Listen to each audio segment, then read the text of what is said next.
Well, good afternoon and welcome to the Betsy and Walter Stern Conference Center.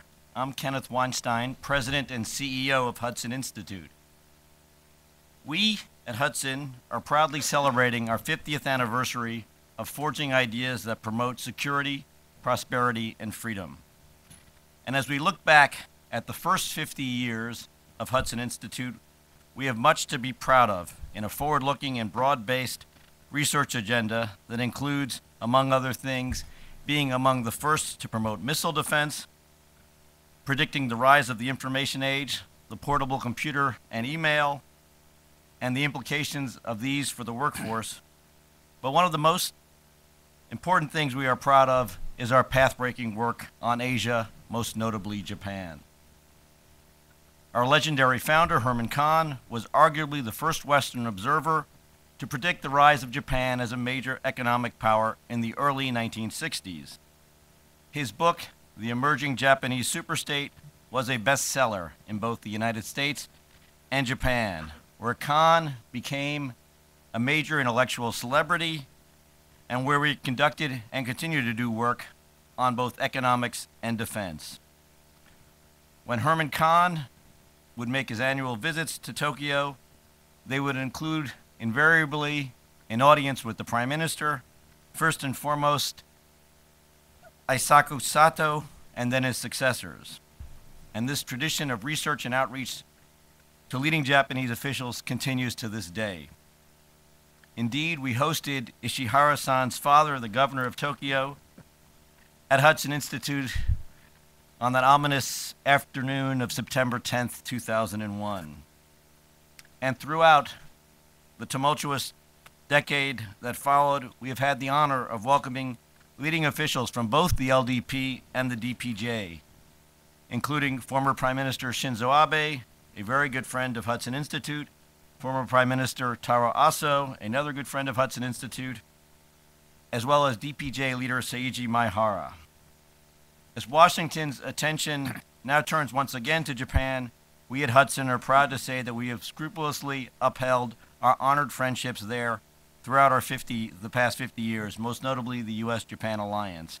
And we are very honored to welcome LDP General Secretary Nobuteru Ishihara to Hudson today, along with a distinguished delegation of Diet members that includes our friend Itsunari Onodera, who serves with such distinction as Senior Vice Minister for Foreign Affairs and who's held the role of Deputy and Acting Chairman of the LDP Foreign Committees and is the Shadow Foreign Secretary. Onodera-san comes from the location of the epicenter of the tsunami that hit Japan earlier this year, and he has shown great leadership in these recovery efforts.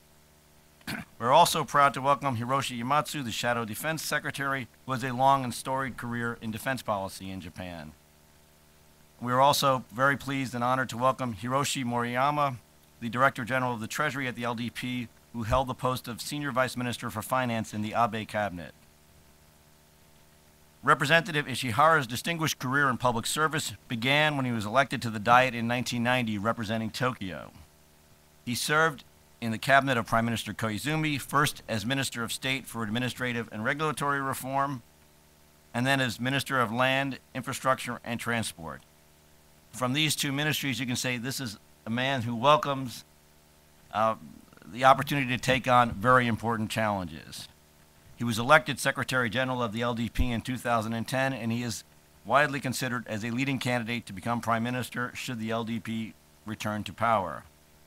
He is well known in Japan for pushing very important agenda items, including the privatization of the Japan Highway Public Corporation, financial reconstruction, relocation of the capital function within the ministry, and working to promote tourism as a major engine of economic growth. He is well versed in various important policies and has demonstrated outstanding leadership as Minister, Chairman of the Party, Policy Bureau, and now the Secretary General, which is the #2 position within the LDP. And I'm pleased to note that following his remarks, Representative Ishihara will be taking questions from the audience, and that is why you have index cards there. So I ask you to think thoughtfully of your questions, which we will present to the representative following his speech. Ladies and gentlemen, many thanks for your attendance. It is now my honor to turn the podium over to Representative Ishihara. Thank you very much. Thank you very much. Thank you very much. My name is Ishihara. This is my great honor to speak at the Hudson Institute. This is my first time to speak in English long speech. Oh, ladies and gentlemen, when the new day dawned on the 11th of March 2011, it seemed like the beginning of just another day in Japan. In the northern eastern or Tohoku region of the country, the weather was fine, and the people began their day as they always did, in their homes, schools, and businesses. But at 2:46 that afternoon, everything changed. All the most recent estimates had said that there was an almost zero chance of a major earthquake hitting this region with the next 30 years. At 2:46 p.m., the Tohoku area was hit by an enormous magnitude 9.0 earthquake. There was tremendous, violent shaking, and then a massive 45-foot tsunami came and washed everything away. Yet it was at this very same time, during the darkest hour Japan had experienced in its post-war history, that we also saw the shining light of hope. We saw this light in the resilience of the Tohoku people as they struggled to survive in aftermath of the disaster. We saw it in the sympathy, solidarity, and support for the disaster victims expressed by people from around the world. Unsurprisingly, one of the brightest lights of all was the quick, comprehensive, and practical assistance Japan received from its most important friend and ally, the United States. This assistance was exemplified by the cooperation between Japan's SDF and the US military, which sent more than 20,000 service people to the devastated area as part of the Operation Tomodachi. This was a powerful demonstration of the ending strength and closeness of our relationship. As you know, Japan experienced an historical change of government in 2009. It is an unfortunate fact, however, that since then the country has seen 3 different prime ministers during the period of the Obama administration. Given that the establishment of a strong working relation between Japan ministers and their American counterparts requires a certain amount of time, the regularly changing faces on the Japanese side, regardless of who is in power, cannot help but have a slowing effect on the forward momentum of our bilateral relationship. However, as demonstrated by the success of Operation Tomodachi, this less than ideal state of political affairs has not changed the fundamental nature or policy direction of our overall relations. In fact, the Japan-US relationship, which I would like to assure everyone here, enjoys strong bipartisan support in my country, has strengthened even further over recent years as a result of both inherent factors and external developments. Cemented just over 6 years ago with the signing of the Japan-US Security Treaty, it is not only indispensable to Japan's own security, but has also provided the fundamental condition necessary for the extraordinary growth and development of the Asian region. The role the alliance performs is one that many Asian nations are eager to see continue.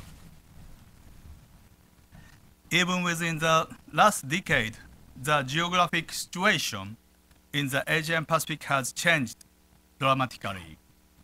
The most significant change is the increasing assertive, one might even say aggressive, stance of China, which, on the strength of more than a decade of rapid economic growth, finally overtook Japan in the third quarter of 2010 to become the world's second largest economy. Embodied by its new economic weight and growing military might, China's proclamation of its peaceful rise appear more and more at odds with the emerging reality. In piece of the charm offensive of recent years, and contrary to former leader Deng Xiaoping's lesson for the country to bide its time and keep a low profile, China is becoming increasingly forceful in the seeking to re-establish itself to what it sees as its rightful place as a leading, if not the leading, global power. The China of today seems a world away from the country that quietly provides support for the U.S. war on the terrorists and refrained from criticizing Japan's dispatch of the SDF to Iraq in 2004. In its place is a nation that has no hesitation in criticizing others over things it itself does, and it's hypersensitive to criticism even from its own people, let alone outsiders. 10 years ago, the military balance in East Asia favored Japan with its modern, technologically advanced self-defense forces. This situation has changed. Although we cannot ascertain the exact figures, Chinese military spending has for years been growing very rapidly. It is now, China that dominates the East and South China Sea. China now boasts a fully operational, newly refitted former Ukrainian aircraft carrier with plans to build more carriers using domestically developed technology in near future. This is all part of China's ambition to attain complete maritime supremacy in the waters of its coast, initially up to what is called the First Island Chain, which runs from Kyushu in Japan down through the Okinawa and Taiwan to the Philippines. This is an area that encompasses almost the entire South and East China Seas. These waters also contain disputed islands that were designated to be Chinese territory under 1992 Chinese domestic law. After securing the seas up to the First Island Chain, China wished to expand its maritime supremacy to what it called the Second Island Chain. Although China's traditional priority was to be able to attack Taiwan from the east, the objective now seems to have been enlarged to include the securing of maritime interests, especially a large number of islands and other geographical features contested by the other countries in the region, and subsequently to secure various natural resources, including oil, natural gas, minerals, and fishing ground. To this end, China has become increasingly vigilant in its claim asserting activities. In November of last year, a Chinese fishing vessel deliberately rammed Japanese Coast Guard vessel in waters around Japan's Senkaku Island, islands that have been arbitrarily claimed by China. Regarding the Senkakus, I believe that the private ownership of these islands should quickly be changed to public ownership.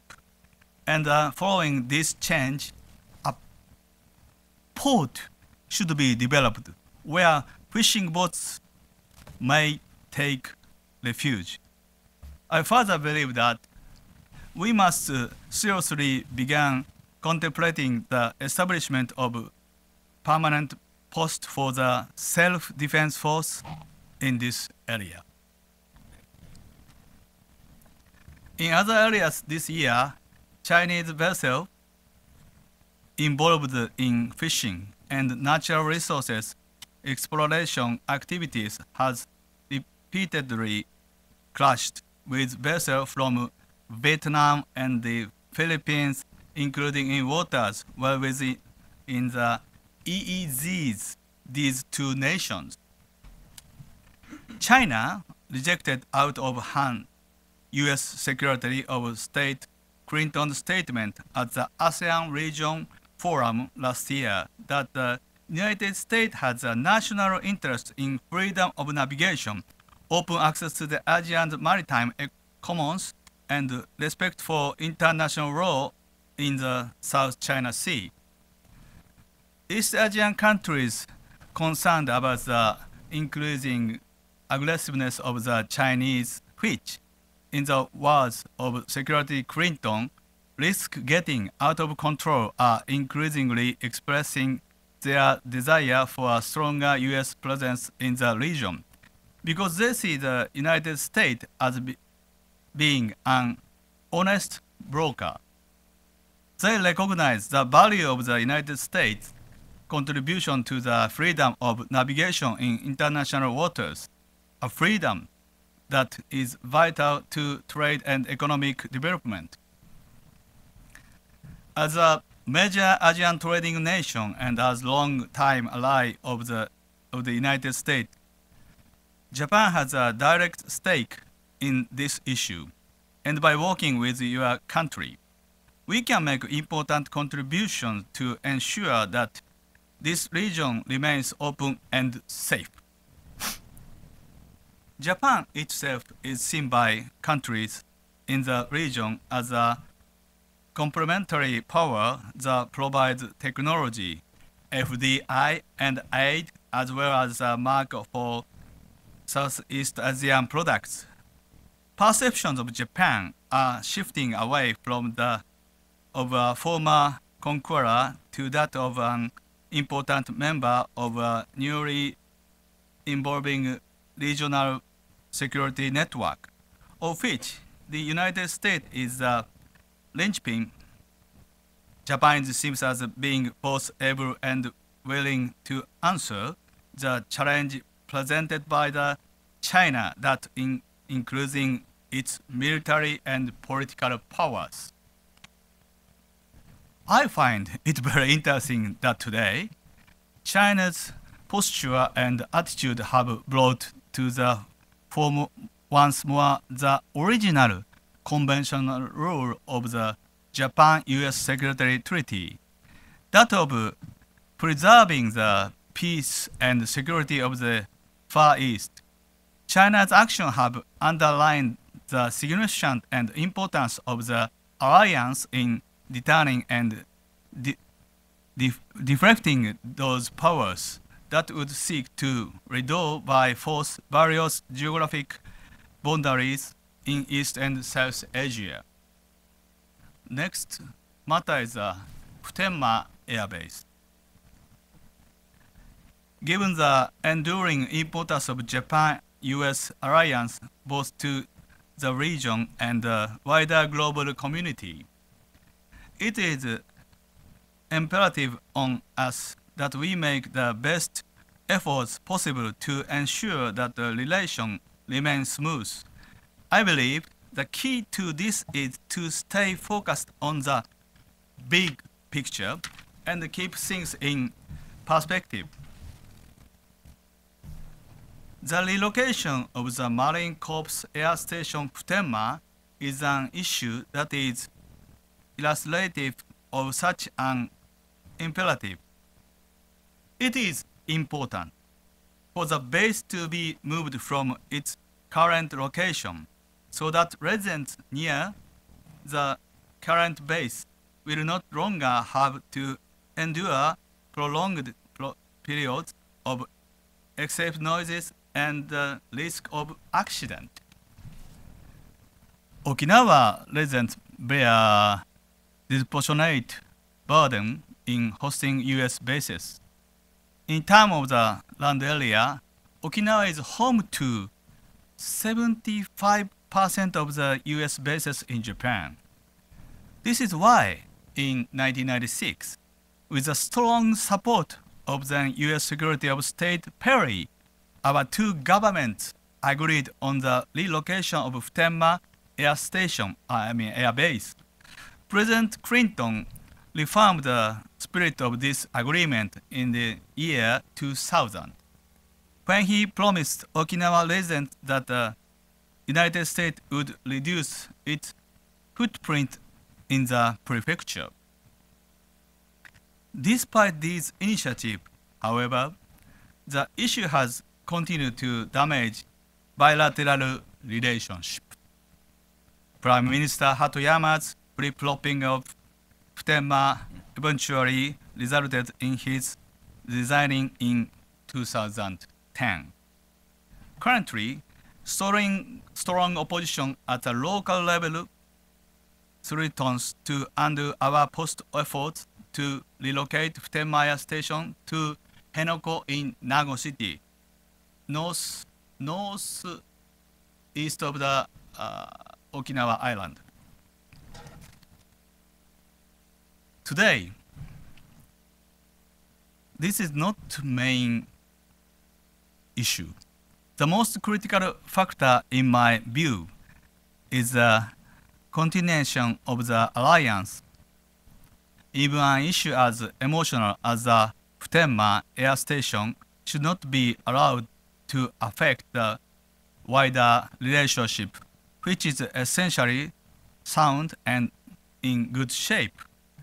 The Japan-US relationship is too important to each of us and to region to permit it to be undermined by this matter. Instead of being restricted by history or domestic politics, we need to work together to find a creative, realistic, and achievable way through this issue. One asset we have in this regard is the public support in Japan for having the U.S. bases in our country, which, according to an August poll, has now risen to 57% with only 34% against. One of the key issues at the APEC Leaders Summit held in Honolulu last month was the TPP, or the Trans-Pacific Partnership on Free Trade. President Obama stated that we wanted negotiating countries to sign a next-generation trade agreement by the end of 2012. As you may know, whether or not to join the TPP discussion has become a focus of intense domestic debate in Japan, involving all corners of society. As an exporting nation, Japan has long reaped significant benefit from liberalized trade, and it's an active participant in a range of trade-focused regional and multilateral bodies. It is therefore only natural that Japan would seriously contemplate the potential benefits of joining the TPP. Negotiations, however, for this agreement will be complex as any multi-party negotiation must be, countries bring with them to the table different priority, goals, and sensitiveness. A spirit of cooperation, flexibility, and an eye on the big picture will be essential to bringing about a successful result. Although the government has judged that there will be an overall net benefit for Japan in participating in these TPP negotiations, as the government is also responsible for safeguarding the future of the country and the lives of its citizens, it must consult with those most likely to be impacted by the provisions of a TPP. It must also carefully consider how best to deal with the people's legitimate concerns within the broader context of commitments made under a TPP agreement. It is also important for Japan, a country that has put security ratio of less than 40%, to ensure that the TPP agreement is consistent with its efforts to revitalize Japanese agriculture. The Japanese government must do everything it can to make this happen. I look forward to meeting with many of you during my visit and to hearing the detail your thought on this matter. As Secretary General of LDP, I promise to further discussion on this issue and to guide the debate so that we can eventually arrive at a conclusion that will allow both the United States and Japan to prosper. Finally, I will talk about Japanese domestic politics. I would like to touch on some of problems we are facing in the political world in Japan. Maybe you guys know. The administration led by Prime Minister Noda and the DBJ, or the Democratic Party of Japan, is now being weighted down by two enormous issues. One is the TPP, which I have mentioned earlier. The other is a question of whether or not to raise the consumption tax. Many believe that it will be extremely difficult for the current cabinet to survive the ordinary session of the Diet scheduled for next year if it continues to shoulder these twin burdens. Prime Minister Noda has stated that he intended to finalize a draft plan for consumption tax increase by the end of the year. But in view of the controversy surrounding this issue, the drafting of such a plan is certain to continue into the new year. The opposition within his own party is so strong that no one can even predict when the DBJ will be able to resolve its internal differences and present a confident and unified position on the tax increase. In fact, within the DBJs, a group supporting former Secretary General Ichiro Ozawa has begun collecting signatures of Diet member opposition consumption tax increase. As of today, maybe the 100 more persons have already signed this petition. If, however, Prime Minister Noda pushes through the opposition within his own party to create a draft proposal on this issue, and then present the bill to the Diet by March, then undoubtedly a tremendous storm will ensue in that diet. The reason for this is that in previous general election, the DBJ publicly assured voters that it would be possible to implement wide variety of policies without, however, raising the consumption tax. As a result, the most recent opinion poll shows that 64% of the public believe that if the DBJ now turn its back on its campaign promise and submit a bill in the Diet to increase the consumption tax, then it should first call for a new general election and present a revised campaign pledge that includes a consumption tax increase. The LDP is also pressure the DBJ to hold a general election, as any consumption tax increase is a clear violation of the party's campaign promise and change in its publicly declared policies. For these reasons, the political world will reach its first critical stage in March, at the end of the Japanese fiscal year.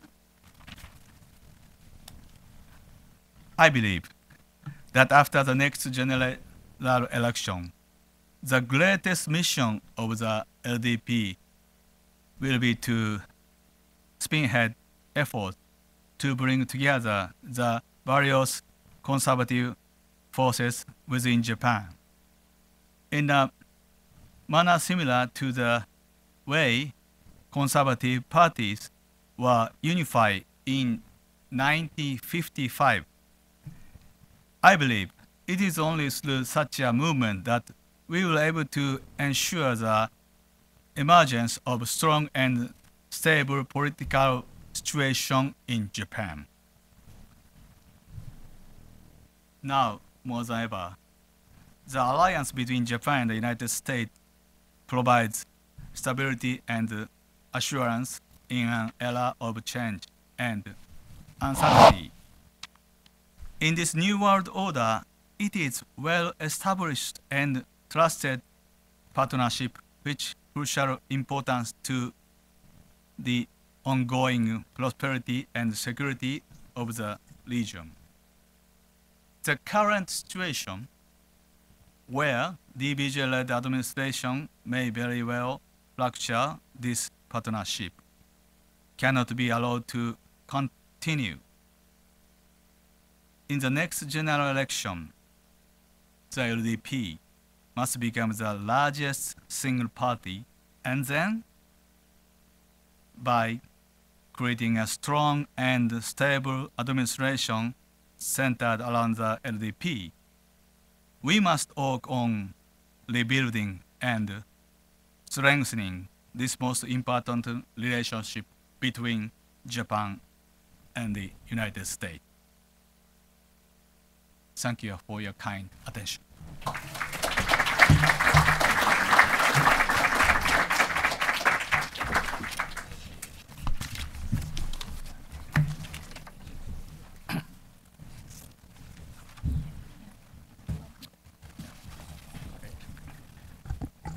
Thank you, Minister Ishihara, for those very thoughtful and very frank remarks. We see that you take after your father in speaking frankly about policy challenges. We will open it up now to questions and answers, and we'll be assisted by the translator. If you have any questions you'd like to ask, please put it on an index card and hand it to my colleagues. Let me begin first by asking you a question. As you know, you talked about the fiscal challenges Japan faces. We in the United States also face very significant fiscal challenges. The Bipartisan Committee on Deficit Reduction, the Super Committee, one of whose members, Senator Kyle, you'll be meeting with shortly, unfortunately failed to come to an agreement on a budget deficit reduction agreement for the U.S. Budget, and as a result, we are facing the potential of significant automatic defense budget cutbacks through the process of sequestration. And I was wondering how this is viewed from Japan, and what your concerns are. Okay, thank you very much. Please allow my speaking Japanese from here on to answer the questions. 大変難しい質問をいただいたと思います。私どもも心配しておりますのは、ご指摘のいただいたアメリカの予算が自動的に、特に防衛費が10年間で6000億ドルも削減される。プラスアルファ8月2日の合意で3500億ドル。そんな世界をですね、実は想像することはなかなかできないと思います。I think it's a very difficult question. The concern we have is, as it was pointed out in the question, the automatic reduction of the defense budget in the United States. The $600 billion over 10 years is just unthinkable. We never even dreamt of amount. And as of 2nd of August, the additional $350 billion reduction is talked about. そのような状況の中で、先ほどもお話をさせていただきましたように、中国の軍拡の動き、これを照らし合わせたときに、日本の防衛費というものは何年にもわたり GDP の 1% 程度で推移してきましたが、このような事態を受けて、我が国も今日は影の大臣の今津先生と一緒に来ておりますけれども、我が国も国防費を増やす努力をしなければならないと考えております。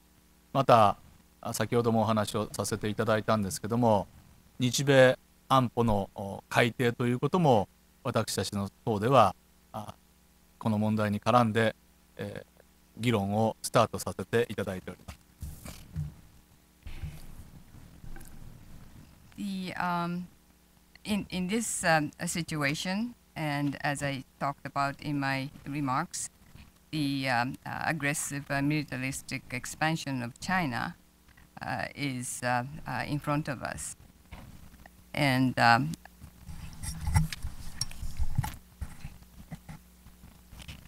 Japan's GDP percentage of 1% has been provided for the defense budget for many, many years. But facing the current situation, this aggressive expansion of Chinese military, Congressman Imazu is with us. He's a shadow cabinet defense minister. And the discussion among members in the LDP to increase the percentage of defense budget has been contemplated on. At the same time, we are studying the possible revision of U.S.-Japan Security Treaty to meet the current situation. Okay, thank you. Let me ask you, talking about the Obama administration and its policies in Asia, I was wondering if you could talk about the North Korean situation and North Korea's efforts to develop nuclear weapons and missile capacity to deliver them. I was wondering if you could talk about that, as well as more broadly about alliance efforts and U.S. efforts to counter North Korea.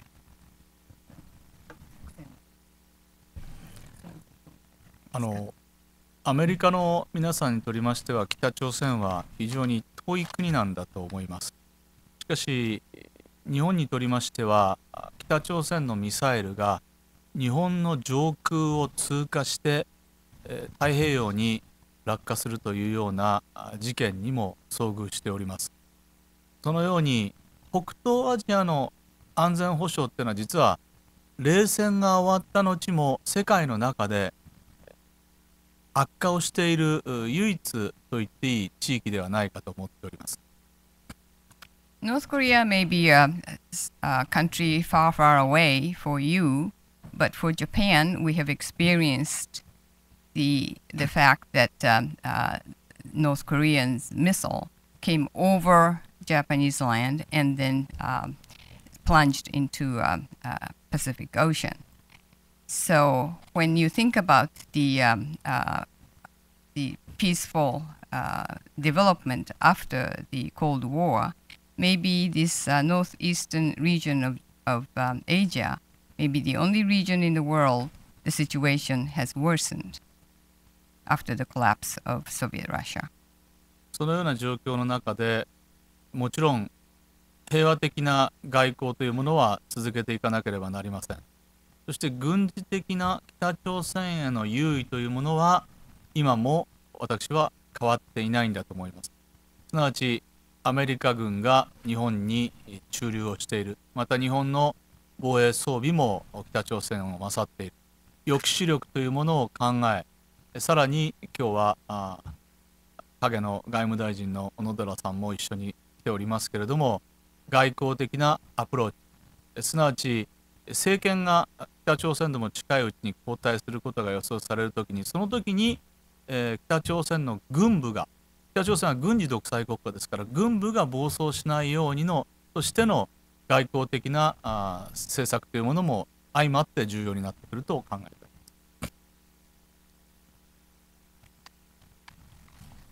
す。So in this kind of facing this kind of a situation, of course it is important to continue the peaceful diplomatic negotiations with the North Korea, and I believe that the superior positioning in military sense has not been changed vis-a-vis North Korea.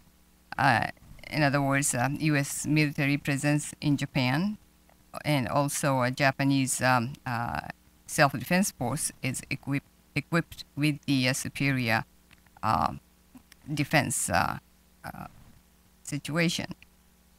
But in addition to the military deterrence power that we have provided, it is important to continue diplomatic approach. As Mr. Onodera is with us today, he's the shadow foreign minister of shadow cabinet. And as we predict the change of administration in Japan, we have to make extra efforts to deter the militaristic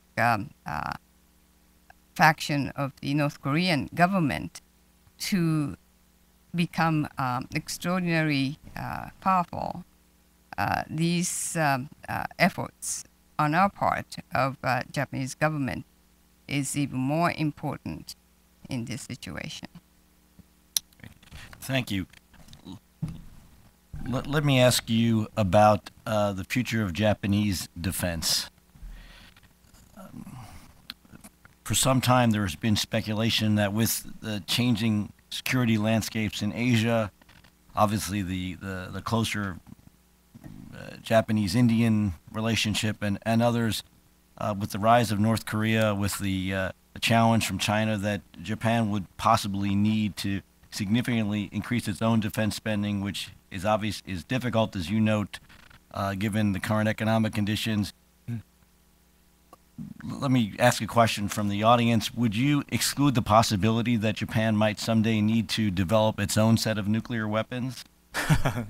この質問は多分10年前に、父が答えて、ニュースになったのを覚えています。I remember, I think the same question was posed to my father, and it made a big splash in the media. 私の個人的な考えは、日本の過去の歴史、すなわち原子力の兵器によって一瞬にして30万人の命をなくした、その事実をしっかりと受け止めて核を持つか持たないかということを判断してきているんだと思います。My personal view on this issue is that as Japan reflects its history in the past, Japanese 300,000 or more Japanese lives were vanished in instantaneous attack of the nuclear weapons. That fact has been deeply seated in the psyche of Japanese people, and the question of whether Japan should be armed with nuclear or not has been dealt with. 我が党の中でですね、この議論は全くしていないというのが現状。And the current situation among the members of LDP, this issue has not been discussed. Thank you. Let me ask you about the possible deployment overseas of self-defense forces. Next question is very difficult to answer also. 日本はですね、憲法の問題で自衛隊は国連の PKO にしか派遣することができないのが現状であり。This is again a very difficult question to answer. Because of the Japanese current constitution, SDF can be dispatched overseas just for the UN PKO activities. しかしその例外としてアメリカの対テロ戦争、これに対してインド洋に私たちは自衛隊の補給艦を送り、アメリカを含め10カ国ぐらいの艦船に給油をさせていただいた実績があります。However, the exception was our participation in the U.S. efforts to counter the terrorism, and we dispatched supply vessels to Indian Ocean, and we supplied to the carriers of the about 10 countries participating in that effort. 今日の講演でも触れさせていただきましたけれども、日米の安全保障の枠組みをより強固にしていくために私たちは憲法改正も視野にですね、自衛隊の派遣というものもですね、考えなければならない時代を迎えていると認識しております。As I mentioned in my speech, we recognize the very difficult situation we are in. We are contemplating on the possible dispatch of SDF along with the possible revision of Constitution in order to further strengthen the U.S.-Japan Security Pact. その前段として、これも今津先生が先日南スーダンに行っていただいたんですけども、私たちは南スーダンに PKO 部隊を派遣する。しかしその時、今の法律の体系の中では武器の使用が非常に限られております。この PKO での武器の使用ということもですね、まず短所としてですね、考え直す。この考えは今党内で議論を進めて結論を近々出させていただきたいと考えます。So as an initial step, we are contemplating on the self-defense force use of weapons as they participate in PKO activities overseas. Mr. Congressman Imazu went to southern Sudan recently, but as a self-defense force PKO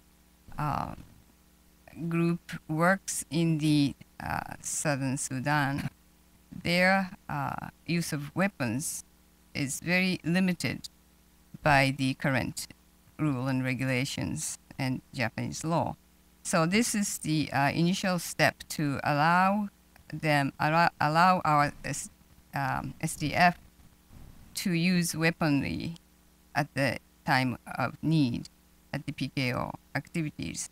That would be the initial step, initial discussions we are carrying on among our members at the LDP.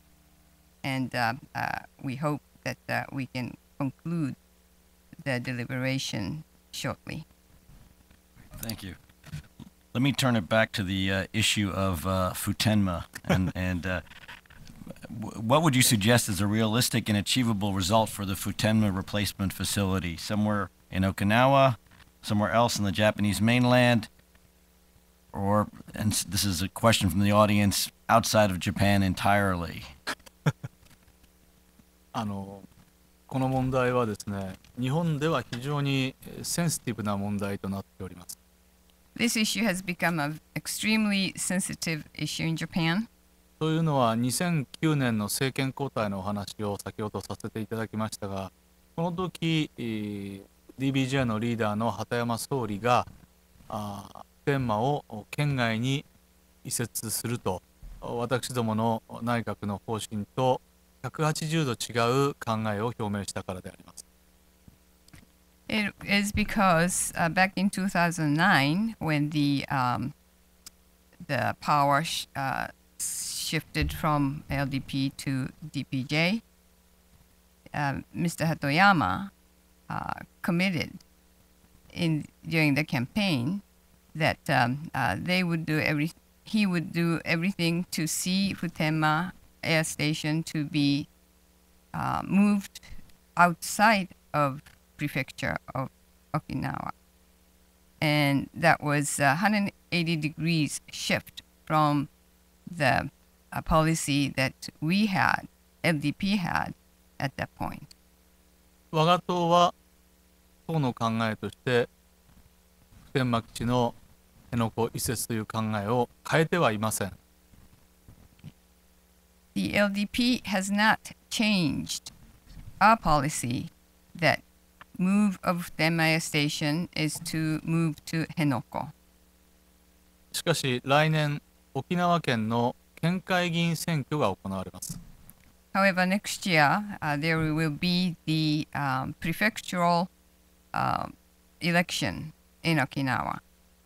この選挙では与党である民主党を含め我が党の候補者は普天間基地の県外移設を公約として選挙を戦うことになります。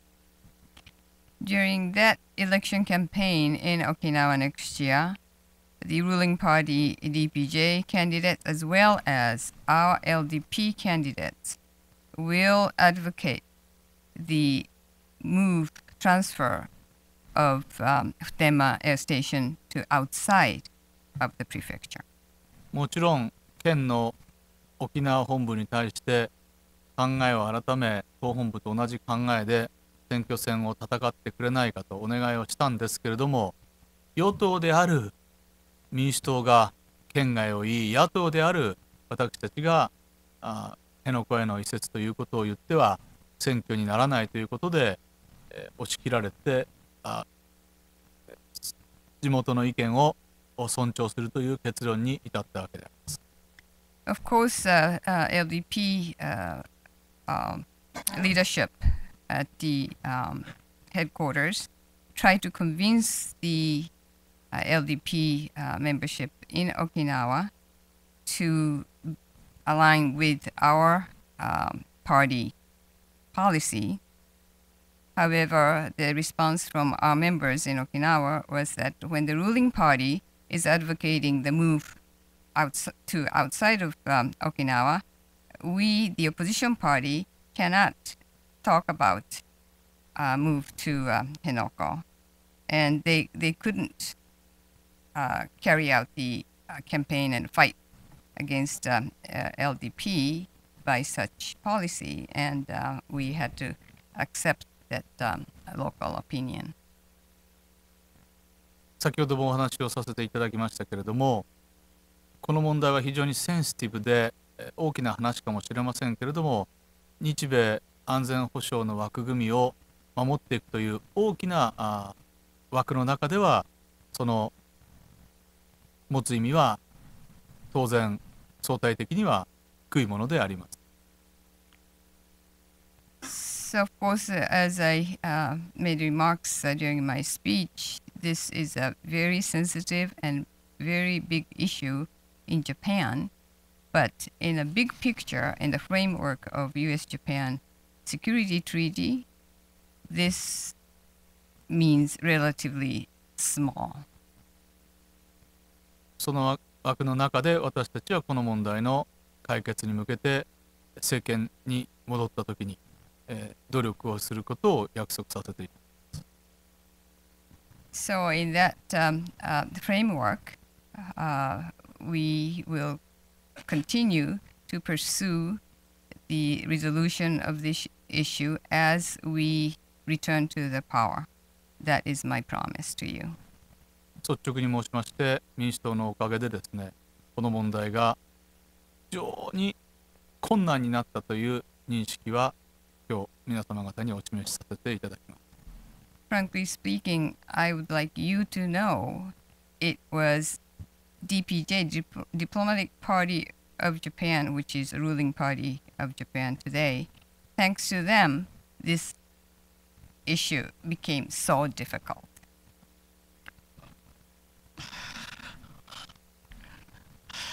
Thank you. Let me shift directions a little bit. A century ago, Japan helped China's revolutionaries to overthrow the Qing dynasty, but more recently, Japan has refrained from openly supporting China's pro-democracy movement. Do you think that the LDP would change Japan's China policy when you are back in power by possibly advocating a more democratic China? この話を聞くとき、私は2005年に世銀の総裁だったウォルフィさんが中国を私たちのようなデモクラシーな国に引き入れ、自由主義経済陣営に入れていく、すなわち WTO にも入ってもらう、さまざまなものに入ってもらうといった演説を今でも覚えております。When that question is posed to me, I recall the Mr. Wolfowitz, at the time a president of World Bank back in 2005, mentioned that China should become a part of us. They will be behaving under the free economic principles and also become a member of WTO, and world community should be inclusive of China. I remember that very clearly. しかしその考え方にのっとって私たちも行動を共にしてきましたけれども、昨年これも先ほどの講演の中でお話をさせていただきましたけども、尖閣列島で私どものコーストガードの船に故意に、衝突事故を繰り返すなど、中国のですね、海洋利権に対する、行動というものは、私たち民主主義国家の常識を超えるような面が北東アジアでは多く見られるようになりました。So we went along with that idea of trying to work with the world community vis-a-vis China. But last year, what happened, as I mentioned in my speech, for the Senkaku Island incidents, the Japanese Coast Guard ship vessel was intentionally crushed into by Chinese vessels, and it was signified the aggressive, belligerent posture of China for their expansion of the China Sea rights. So that kind of behavior is just beyond our comprehension as a democratic nation of the world witnesses the behavior. So that kind of actions or behavior continues in the Northeast Asia still today. この認識に立ってですね、私たちはこれから中国と付き合っていかざるを得ないんじゃないでしょうか。 So we have no choice but change our perception of China today from 2005. We have to see realistically what China is today, and we have to deal with him. Let me ask you about the democratic Chinese on Taiwan, and you mentioned earlier the change in Chinese strategy with regard to the Taiwan Straits. What would you care to speculate on Taiwan's security situation, the threat it faces, and what Japan's role would be under your eventual leadership? 台湾とですね、実は日本の一番南の方の石垣アイランドという島があるんですが、そこから台湾っていうのは見えるんですね、天気に。The relationship between Taiwan and Japan, just think of geographical proximity. Ishigaki Island, which is the southernmost island from the Okinawa mainland. Yeah. From Ishigaki Island, you can actually see Taiwan by naked eye. ですから台湾海峡の危機に対してですね、やっぱりアメリカのプレゼンスが沖縄にあるってことの持つ意味はですね、非常にこれからも大きいんだと思います。 So for the security of Taiwan and security of Taiwan Strait, it is quite significant that U.S. presence in Okinawa is secured.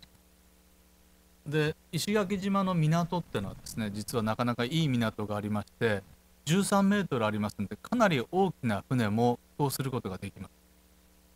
And at this Ishigaki Island, they are equipped with a very good port, and the depth is 30 meters, and so pretty good size vessel can be using this port. そこの市長選挙に16年ぶりに私ども勝たせていただいてですね、その港に、自衛隊の艦船がですね、寄港ができるようになりました。 After 16 years, LDP mayor was born at Ishigaki Island. So now, after 16 years, SDF vessels can use the Ishigaki Island port. これは非常に意味のあることでですね、アメリカの艦船が台湾海峡に展開したときですね、その前から自衛隊の艦船が石垣島にいることができる。これはですね、やはり一つ大きな安全保障上のですね、私は利点になるんじゃない。ですから日米の役割分担というものは日本の側にも非常にこの問題に関しては私は活躍する余地があると思っております。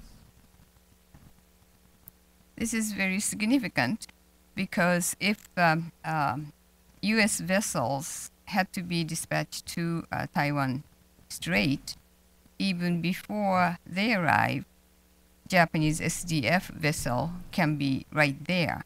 So this is, I think, one of the advantage in the security relationship, I believe. So U.S. and Japan sharing burdens in this kind of efforts, I believe that there is room for Japan to be able to contribute to the joint efforts. Thank you. We've given you a lot of questions. I'll ask two brief ones. You're both undoubtedly probably jet lag, and you need to head off to see Senator Kyle, so we'll keep these brief. There were a number of questions on the TPP, including the concern that the LDP is seen in Washington as not favoring TPP because of agriculture issues. There's some concern whether Mr. Tanigaki is in favor of the TPP. How do you wish to say anything further to clarify your views and support of TPP? この問題はやはり質問が出ると思って我が党の最大の責任者である森山議員と来させていただきました。森山さんは先ほど国務省でですね、情報が少ないという話をされました。これに対してはアメリカの国務省側もやはり情報が少ないんだ、それを共有しなければいけないと同じような考えを示していただきました。I anticipated this question, so I brought Congressman Moriyama with me, who is the TPP expert in Japan. We visited the State Department this morning, and he talked about this lack of information, or we have just only little information available to contemplate on these TPP issues. And State Department response was they feel the same way. They have a limited amount of information as well, and so we should share whatever the informations we have.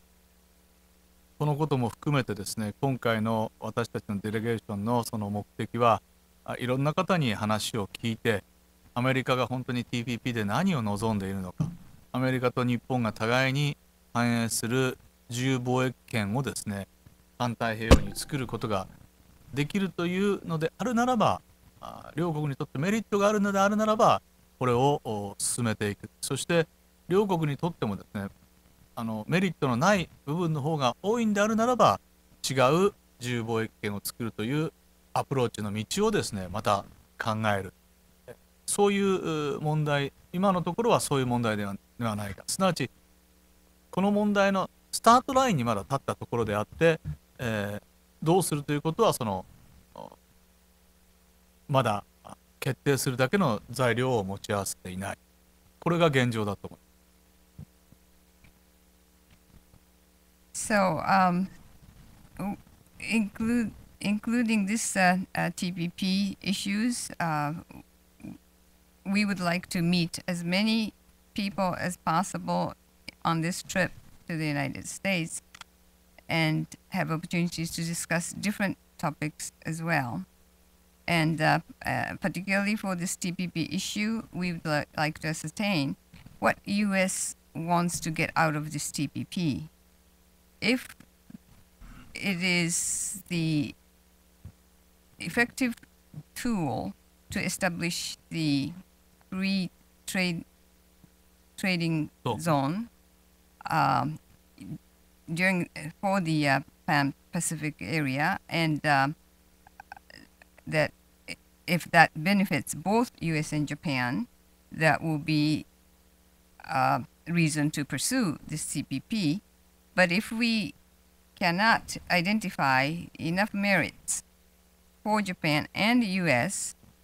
by establishing this treaty, maybe we should pursue another means or tool to establish the free trading bloc or free trading zone. So we feel that we are just at the start line on this discussion, and what should we do about this is we have to continue to seek more information and the things to deliberate on before we reach conclusion. Look, we thank you very much. We are actually out of time, so we can get to ask the last question, but we, on behalf of everyone here, especially my colleague, Senior Vice President of Hudson, Scooter Libby, want to thank you. You have proved yourself a worthy heir of all the numerous Japanese luminaries we have had here over the past half century at Hudson, and also want to thank Moriyama-san, Onodera-san, Imatsu-san for joining us today, and thank you as well for attending. Good day.